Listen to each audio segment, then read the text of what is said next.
Peace team, welcome to the course. This is a full stack course, and in this full stack course we're going to be building a digital marketing directory. So if you've ever performed keyword research and you have the perfect keywords for your niche, but then you want to know, okay, like how do I actually develop web pages so that I could begin getting that traffic? How do I develop those pages? In this full stack course, we're going to show you how to develop the pages and then also how to do tracking and reporting. Okay, stay tuned. If you guys don't know or how we got here, that came from the marketing side of things.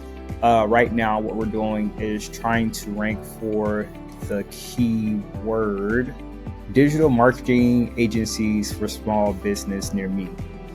So essentially, we're trying to help Lemon Squeeze Marketing to get more traffic. And one of the things that the marketing agency determined based on keyword research was that we need to create a directory. So after looking through different designs, Lemon Squeeze Marketing has chosen Thumbtack as is UX UI design. So now on the tech side of things, what we're going to do is we need to give them a design that's similar to Thumbtack. So this is the list designs. This would be like our list view. And then the detail. So if we go in, this would be like the detail of a digital marketing agency. And the marketing side, they'll be doing different SEO techniques to help drive traffic here. Our job here on the tech side is to create the actual page. So we're going to design this. We're also going to need some models on the back end to store this information.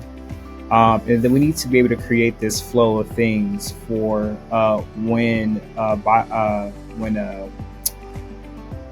people who want digital marketing services come here, right? They need to be able to go through the flow of requesting a quote. Something needs to happen on our back end where we, at the very basic level, receive the information and then notify the digital marketing agency with an email saying, hey, you got a lead. And so this is the introduction to the project. This is the directory that we'll be building. So by the end of this project, what we should have is something. So instead of Thumbtack, this would be like Lemon Squeeze, so that when someone searches for different marketing services and different zip codes, when this happens, users are able to find digital marketers in their area. Okay, and then some other we'll go into in the next video us actually modeling the different features that the page is going to need. But for now, this is the project overview. All right, be sure you guys tune in for video 2 where we talk about on the front end of things, right? We're going to delve into the different pages that we need. And we're just going to talk about the features that each page needs to have and go from there. All right, peace.